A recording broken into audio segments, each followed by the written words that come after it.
ሰላም ኣብ መላእ ዓለም ዘለኹም ክቡራት ኣሕዋት ሰላም እግዚኣብሔር ምሳኹም ይኹን።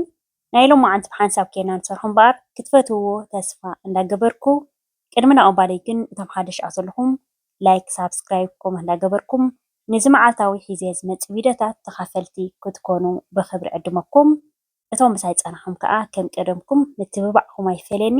እዚ ቪድዮ ብላይክ ጀምሮ ናይ ሎማዓንቲ ብሓንሳብ ኬና ንሰርሖ እምበር ብዙሓት ኣሕዋት ሰላም ሃፍትና ኣብ ስራሕ ንውዕል ኣብ ክሽነ ኣቲና ሱል ዝኾነ ምግብታት ስርሕልና ትብላ ኢኹን ማለት እዩ። ንሎማዓንቲ ኣዝያ ጥዕምቲ ግዜ ዝበሃል ዘይትወስድ ካብቲ ኩሉ ግዜ ዝሰርሓልክን ፍልይ ዝበለት ብሓንሳብ ኮይና ላዛኛ ክንሰርሕ ኢና ማለት እዩ። ክቡራት ኣሕዋተይ ሕጂ ኣብዚ ሽጉርቲ 4 ሓባ ፍርይ ዝበላ ገይረ ኣለኹ ማለት እዩ። ካሊእ ግዜ ምክንያቱ ኣብ ገዛ ክንሰርሕ ከለና ንሕና ኣሰራርሓ ኣለና እንድዩ ብብዙሕ ግዜ ዘረኣኹን ግን እቲ ስጋ ቤኑ ጌርና ቀሊና እቲ ሽጉርቲ ቀሊና ስቴፕ ባይ ስቴፕ እናገበርና ንሰርሖ ነርና ኢና። ንሎማዓንቲ ብጣዕሚ እንታይ እዩ ዝበሃል ዝኾነት ፍልይ ዝበለት ኣሰራርሓ እንደገና ከዓ ጥዕምቲ ማለት እዩ። ሕጂ ሽጉርቲ ከም ዝበልኩም 4 ፍርይ ዝበላ ተጠቒመ ኣለኹ። ስጋ ከዓ 800 ግራም ዳርጋ 1000 ግራም ማለት እዩ። 1 ኪሎ ዳርጋ ስጋ ዝተጠሓነ ስጋ እየ ኣዳልየ ዘለኹ። ከምዚ ትሪእዎ ዘለኹም ጌርና ሕውስውስ ክነብሎ ኢና። ካልእ ከዓ እቲ ክንገብረሉ ዝግባኣና እውን ክንገብረሉ ኢና ማለት እዩ። ብዘይካ ዳሕራይ ቀመማት ተዘይኮይኑ ዳሕራይ እተን ክንገብረለን ዘለና ሕጂ ኩለን ክንገብረ ኢና ማለት እዩ። ብጣዕሚ ጥዕምቲ እያ። ሕጂ እኳ ኣብ ናይ ፆም ግዜ እየ ዘለኹ ይጣዕምኳ እንዴን እዚኣ ካሊእ ግዜ ግን ይሰርሓ እየ። እዛ ኣሰራርሓ እዚኣ ሓደ ግዜ ከምዚ ብጣዕሚ ግዜ እንተስኢንካ ወይ ከዓ ወፂኻ ተውዒልካ መፂልካ ስሉጥ ዝኾነ ክሰርሕ ትደሊ ኢኻ ማለት እዩ። ይጥቀመላ እየ እዚኣ ናብ ሓራስ እየ ዝሰርሓ ዘለኹ። ብቐዳማይ እውን ብሓንሳብ ኬነ እንዳሓራስ እንዳበልኩስ ቪድዮ ሰሪሐልኩም ነይረ እየ። ሕጂ እታ ኣሰራርሓ ናይ ላዛኛ ማለት እዩ። ኣብ መጨረሻ ክትሪእዎ ኢኹም ሕምባሻ ላዛኛ ብጣዕሚ ፍትው ያቢላታ እዚ ሓራስ። ክቡራት ኣሕዋተይ ሓደ ግዜ ከምዚ ሓራስ ኮይንካ ኣይኮነን ዝኾነ ዘይሓሰብካዮ ተሰሪሑ ዝመፀካ እንደገና ከዓ ካብ ገዓት ካብ ካልእ ዓይነት ምግብታት ዶ ቅያር ይኾነልካ ደስ ኢልካ ኢኻ ትምገቦ። ብጣዕሚ ከዓ ፍትው ኣቢላታ ማለት እዩ። ሕጂ ኮሚደረ 4 ሓባ ኮሚደረ ፍርይ ዝበለ ኣዝዩ ከዓ ቀይሕ ዝኾነ ማሽን ገይረ ጥሒነዮ ማለት እዩ። ጅንጅብል ፃዕዳ ሽጉርቲ ንእሽተይ ከዓ ጉዕ ከዓ ገይረሉ ማለት እዩ። ሕጂ ዘይትና ቁሩብ ኢና ክንገብረሉ ዳሕራይ እንታይ ዝበሃል ስለ ንገብረሉ ጠስሚ ክንገብረሉ ስለ ዝኾና በርበረ ፀሊም ከዓ ቁሩብ ቀመም ክንገብረሉ ኢና። እቲ ካልእ ቀመማት ንጥቀመሉ ግን ዳሕራይ ኢና ክንገብር። ክቡራት ኣሕዋተይ ኣነ ኣዝዩ ፅቡቅ ዝኾነ ናይ ስሉጥ ዝኾነ ቀሲልካ ዝስራሕ ዝተፈላለዩ ሒዘልኩም መፅየ። ንስኹም ከዓ ካባኹም ዝደሊ ምትብባዕ ኮሜንት ላይክ ከዓ ብእውነት ክቡራት ኣሕዋተይ ዋላ እቲ ኮሜንት እኳ ብዙሕ ግዜ ከይወስደልኩም ላይክ ግበርሉ እዚ ቪድዮ ምክንያቱ ሓድሽ ሓድሽ ዝበልክዎ ሒዘልኩም ንክመፅእ ከዓ ሞር ዝተባባዕ ማለት እዩ። እዞም ኣሕዋተይ ሕጂ ኩሉ ዋላ እታ በርበረ ከማን ሕጂ ንእሽተይ ክሳብ ንእሽተይ ተሰማማዕ ፀኒሐያ እምበረ ሽዑ ክንገብሮ ኣለና። እቲ በርበረና ከማን ኩለንተን ንገብረለን ዝግባኣና ሲ ብሓንሳብ ሕጂ ትሪእዎ ዘለኹም መዓት ማይ ኣለዎ ናይቲ ስጋ ኩሉ ናይቲ ኮሚደረ ኣለዎ ክሳብ ማይ ንቐፅ ኢሉ ፀፍ ዝብል ክንበፅሖ ኢና። ኣብዚ ግን ተሓዊ ንእሽተይ ምሽ ሕጂ ከም ትሪእዎ ዘለኹም ተሰማሚዑ ኣሎ ልክዕ ከምዚ ብስቲም ገይሩ ድበስል ትሕት ኣቢልና ተሓዊ ቀስ ኢሉ መኸኽ ኢሉ ክባላላዕ እዩ ማለት እዩ። መቸም እቲ ግዜ ነኸይሒዘኩም ተዘይኮይኑ ኩሉ እቲ ማዩ ክሳብ ዝውድእ ኩሉ ዝነበረ ማይ ከም ትሪእዎ ዘለኹም ንቕፅ ኢሉ ኣሎ ማለት እዩ። ሕጂ ኣብዚኣ ሳልሳ ክንገብር ኢና ምክንያቱ ሳልሳ ከዓ ብሱል ስለ ዝኾነ ሕጂ ይገብሮ ኣለኹ ማለት እዩ። ማዕረ ክንደይ ግን ጥቕልል ኢሉ ኩሉ ዝነበረ ማይ ንቐፅቀፅ ኢሉ ሳልሳ ናይ ጥርሙዝ እየ ዝጥቀም ዘለኹ። ሓፈስቲ ብጣዕሚ ፅቡቃት እየን ንሰን እንደገና ሕብሪ ከዓ ቀይሕ ይገብረልካ ፅቡቅ እዩ። ሕጂ ፅቡቅ ጌርና ኣብዚኣ እንታይ ኢና ክንጥቀም ዘለና ማይ ውዒ ኢና ክንጥቀም ዘለና። ዝሑል ዝበሃል ኣብዚ ክንገብር የብልና ነቲ ስጋና ኣፈንተር እዩ ዘብሎ ጥዑም ኣይመፀልናን እዩ። ማይ ውዒና ጥብ እንዳበልና ከዓ ክንሰርሓ ኢና። ጨና ዝበሃል የብልካ ሓንሳብ ኩለንተን ኣስቤዛት ምስ ገበርካየን ኣብኣ ካላይ ኣብ ምኽኽ ክትብል ማለት እዩ። ዋላ ንትኸሽነ ጨናኻ እውን ንባዕልኻ እውን ብጣዕሚ ኢኻ ትጋላገል። ልዕሉ ከለካ ኣብ ስራሕ ውዒልና ድዩ ኣብ ዝተፈላለዩ ውዒልና ኣስቤዛና ንቅድሜና ሒዝና መፂና ከምዚኣ ጌርና ጣዕጣዕ ኣቢልና ምስ በዓል ቤትና ድዩ ምስ ደቅና ድዩ ክንምገቦ ንኽእል ኢና ማለት እዩ። ብዙሕ ግዜ ሕጂ እዚኣ ኣይጥዕማን እንዴ ኣነ ከም ዝበልኩም ግን ብዙሕ ግዜ ይሰርሓ እየ ኣዝያ ከዓ ጥዕምቲ እያ ማለት ሕጂ ጠስሚ ገይረ ኣለኹ በርበረ ፀሊም ካሙን ቁርብትለይ ህሩድ እንደገና ከዓ ኮረሪማ ቀመማት ኦርጋኒክ ከዓ ተጠቂመ ኣለኹ ማለት እዩ። ብጣዕሚ ፅብቕቲ ዝኾነት ክትኮነልና ሕጂ እቲ ቀመማትና ምስ ገበርና ኣጥፍእ ክነብሎ ዘይኮንና ዘለና እንታይ ዝበሃል ንክንገብሮ ጨው ከዓ ምስ ቀመማት ገይረ ኣለኹ ማለት እዩ። ሕጂ ኣብዚ ዋላ እቲ ሓደ ንስራሕ ክኾነልና እንተደሊና ኣብዚ ሓቢልና ሰሪሕና ዝሕል ምስ በለ ሽዑ ቀኒስና ኣብ ፍሪጅ ንገብሮ ምስ ፓስታ ምስ ስፓጌቲ እውን ክንጥቀመሉ ንኽእል ኢና ማለት እዩ። ሓደ ስራሕ ሲ ይኾነልና እዩ። ሕጂ ቀስ ኢሉ ክሳብ ዘብለልና ከዓ ስልስና ክሳብ ዝስራሕ ስጎ ማለት እዩ። በዚኣ ከዓኒ ሶስ ከዓ ክንሰርሕ ኢና። ጠስሚ ዘይተቃመመ ቡተር እየ ዝጥቀም ዘለኹ ማለት እዩ። ሓርጭ ከዓ ክልተ ማንካ ሓርጭ ክንጥቀም ኢና ምክንያቱ ብጣዕሚ ብዙሕ ዝኸውን ክብርክት መዓት እዩ። ካብ ሕጂ እቲ ፀባ ግብር ኣቢልና እንታይ ዝበሃል ንገብሮ በዚ ጠስምን በዚን ጌርና ምክንያቱ ከይነፍሓና ምእንታን ሓንሳብ ከም ትሪእዎ ዘለኹም ጌርና እቲ ናሃቱሲ ብስል ክብለልና ክኽእል ኣሎ ብድሕሪኡ እቲ ጠስሚ ንገብረሉ ማለት ልክ ከም ትሪእዎ ዘለኹም ጌርና እንተቐሊናዮ ፅቡቅ ኮይኑ እዩ ዘብለልና። ሕጂ ፀባ ከዓ ክንገብር ኢና 2 ኩባያ ፀባ ክገብር እዩ ምክንያቱ ቀልጢፉ ይሕፍስ ዝብለልና። ኣብዚ ሕጂ ከም ዝበልኩም ንኸይብለና ከይነፍሓና ከማን ቀመማት እውን ክንጥቀም ኢና።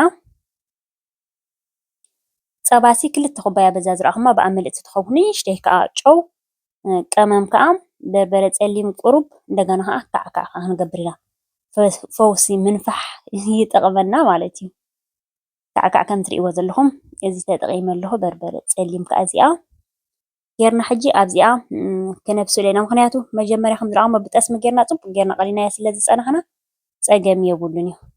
በዚኣ ከዓ ከም ትሪእዋ ዘለኹም እዚኣ እንዳበሰለት ዋላ ሬድ ዝኾነ እውን ኣሎ እዩ። በዓልና እንተሰራሕናዮ ግን ፅቡቅ ማለት ተመራፂ በዓልካ ገዝካ ትሰርሖ ክንደይ ተዓሽጉ ዝነበረ ካብ ትገብር በዓልካ ዝሰራሕካዮ ብጣዕሚ ፅቡቅ። ሕጂ ዕሪና ሓፊስ ተደሊና ቁርብ ክነብሎ ክንሕፍሶ ንኽእል ኢና። ማእኸላይ ዝኾነት ኮይንና ከምዚ ክንገብሮ ንኽእል ኢና ማለት እዩ። ምክንያቱ እንዳዝሓለ ምስ ከድካ ሓፊስ እዩ ዝኸውን። ከምዛ ትሪእዋ ዘለኹም ክፅብቕ መዓት ስጎ ገጥ ዝበለት ሓፋስ ጌርና ሰሪሕና ኣለና። ሕጂ ከምዚ ጌርና ከዓ እዚኣ ከነብላ ኢና። ክቡራት ኣሕዋተይ ብእውነት ብጣዕሚ እያ እዚኣ ኣሰራርሓ እዚኣ ኣነ ዝፈትዋ። ብዝያዳ ከዓ ንስኽን እውን ሰላም ሓፍትና በጃ ሕፅር ዝበለ ከዓ ስርሕልና ገለ ስለ ትብላ ከዓ እዚኣስ ክትጠቕመኒ ሓቀን እየን ዘን ኣሕዋተይ ክንደይ መዓልቲ ደኣ ከምዚኣ ጌርና እንዳኸሻሸና ክንብል ኣብ ጠቕ ክንብል ከምዚኣ ጌርካ ሕውስብስ ኣቢልካ ጥዕምቲ ከዓ ብጣዕሚ ማለት እዩ። እንደገና ከዓ ምስ ቪታሚን ዘሎ እዩ ምክንያቱ ኩሉ ብሓንሳብ ግብረ ኣቢልና ኩሉ እቲ ናቱ ትሕዝቶ ከማን ካብ ክፉት ዕፁ ክነብሎ ከለና ብሃፋ ጌርካ ከማን እቲ ናቱ ትሕዝቶ ይኸይድ እዩ። ሓንሳብ ዕፁ ኣቢልና ኩሉ ክበስለልና ከሎ ግን ፅቡቅ። ሕጂ ኣብዚኣ ከዓ እንታይ ይጥቀም ኣለኹ ክባክ እየ ዝጥቀም ዘለኹ ማለት እዩ። ብጣዕሚ እዚ ፅቡቅ እዩ ንጥዕናና ብጣዕሚ ብጣዕሚ ምክንያቱ ከም ትሪእዎ ዘለኹም ሓፊስ ኣሎ። እንታይ ዝበሃል ግን ኣይኮነን ከምዚ ስብሒ ዝበሃል ሲ ዘይብሉ እዩ እዚ ማለት እዩ። ከምቲ ምሕፋሱ ዘይኮን ስብሒ ዝበሃል ብጠቕላላ ይብል እንደገና ከዓ ፕሮቲን ዘለዎ ብጣዕሚ ፅቡቅ እዩ ክባክ ማለት እዩ። 3 ዓይነት ኢና ክንገብር ምክንያቱ ክባክ ክንገብር ኢና ካብቲ ዝሰራሕናዮ ሶስ ክንገብር ኢና እንደገና ከዓ ቺዝ ከዓ ክንገብር ኢና ብ3 ዓይነት እንዳገበርና ማለት እዩ። ከምዛ ትሪእዋ ዘለኹም ጌርና ርስርስ ክነብላ ኢና። መሊስና ከዓ እንታይ ዝበሃል ክንገብረሉ ኢና ማለት እዩ። ብእውነት ክቡራት ኣሕዋተይ ብጣዕሚ ብጣዕሚ ፅብቕቲ ዝኾነት ኣሰራርሓ እያ እዚኣ። ሕጂ ቺዝ ከዓ ይገብረሉ ኣለኹ ማለት እዩ። ኣብዚ ሕጂ ሞዘሬላ ቺዝ ክንጥቀም ንኽእል ኢና ማለት እዩ። ኣብ ክንዲ ክባክ ከማነይ ንሱ ክንጥቀም ንኽእል ኢና። ሕጂ ዋላ እቲ ፓስታ ከየብሰልና ክንገብሮ ንኽእል እንዲና ግን ይደርቀና እዩ ፅቡቅ ኣይመፅን እዩ። እቲ ኣብ ማይ ክነፍልሖ ከለና ከይተሓሓዘና ንእሽተይ ዘይቲ ግብር ነብለሉ ድሕሪኡ እንታይ ዝበሃል ጌርና ንገብሮ ማለት እዩ። ፀገም የብሉን እዩ። ዕሪና ኣይኮናን ኣብስል ነብሎ ንእሽተይ ንእሽተይ እንዳገበርና ክንገብር ኢና ማለት እዩ። ከምዚኣ ገይረ ስራሕ ኣቢለላ ወሲደላ ዝሓፍትና ብእውነት ክቡራት ኣሕዋተይ ብእውነት ብጣዕሚ ፍቱው ወቢላቶ ሰብ ኩሉ ግዜ የመስግን እንዲ ግን ከዓ ምክንያቱም ከምዚ ብደገ ተሰሪሑ መፀካ በዓልካ ኣብኡ ክስራሕ ከሎ ክትሪኦ ብጨና ብገለ ብዙሕ ከማን ናይ ትበልዕኒኻ ተሰሪሑ ክመፀካ ከሎ ግን ደስ እዩ ዝብለካ ክብራሕቲ ሓወተይ ብጣዕሚ ከዓ ፍትወ ኣቢላታ ሕጂ እዚኣ ብውዒት እያ በቃ እዚኣ እቱ ምስ ኣበልኳ ኣብ ኣኻላ ክሳብ ትበስል ኣነ ናብ ነፍሰይ ምትሕፅፃብ ይኸይደ ምክንያቱ እትያ ሕምባሻ ከሪአኩም መጨረሻ ብጣዕሚ ፅብቕቲ ዝኾነት ሰኸዓ ሰሪሐ ንዓዓ ኣውፅእ ምስ ኣበልኩ ነዚኣ ኣብ ኣኻላ እቱ ኣቢለያ ሽዑ ሻወረይ ወሲደ ኣብኣ ከለኹ ተበጊሰ ብውዒ ከሎ ውዒ ሕምባሻ ውዒ ላዛኛ ብጣዕሚ ማለት እዩ ፅቡቅ ዝኾነ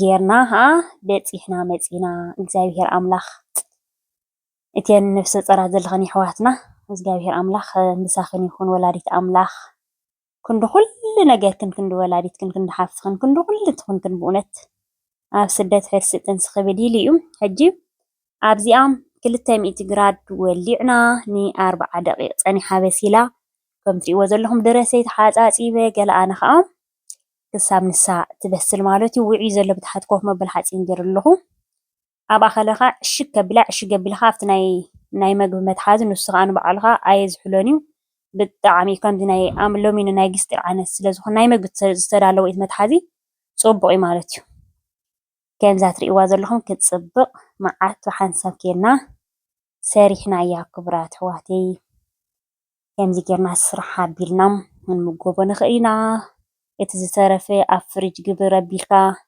እንዳውዓኻ ከም ቅያር መግቢ ኮነካ ምክንያቱ ናይ ፃዓዱ መግቢ ፓስታ ስፓጌቲታት ኩሉ ሩዛት ተሰሪሑስ ኣብ ሱፐርማርኬት መዓት መግቢ ኢኻ ትሰርሕ ዝሽየጥ ዘሎ ማለት እዩ ከምዚ ጌርካ ሰሪሕካ ግዳይ ባዕልካ ብፅፉፍ ጌርካ ዝሕል ዝበለ ፍሪጅ ተጌርካዮ ክትምገቦ ትኽእል ኢኻ ማለት እዩ ከምኡ ጌርኪ ክትበልዕያ ቀድሚ ገለ ዋይ እዚ ደኣ እሞ ሰላም ሓፍተይ ሽዑ እንታይ ዝበሃል ጌርካ ከማን ክንደይ ናይ ድኳን ከማን ዝግዛእ እዚ ደኣ እሞ ብፍረሽ ከሎ ተፀንሐ ዘይውሕድ መዓልቲ እዩ እዚኣስ ኣይገድፋን የላትን ማለት እዩ እዚኣ ከዓ ሕምባሻ ማለት እዩ ኩለን ውዕያት እየን ዘለዋ ብጣዕሚ ፅቡቃት ከምዚኣ ጌርና ሽፍን ክንብላ ኢና መሊስና ከዓ እዛ ናይ መትሓዚ መግቢ ኣብዚኣ እእትው የብላ ብጣዕሚ ብውዕ ይኸሎ እዩ ዝኽድ ማለት እዩ ኣይዝሕድን እዩ ምክንያቱ ናይ መግቢ ስለ ዝኾነ እንተፈሲሱ ዝኾነ ዓይነት ፀብሒ ተጌርካ ኣለዎ ዋላ እንተፈሲሱ እውን ዝውልወል ፕላስቲክ ዓይነት ስለ ዝኾነ ከምዚኣ ጌርና ዕሽግ ሽግ ኣቢልና በፂሕ ንሽዑ ሓጢኣት ዘረባ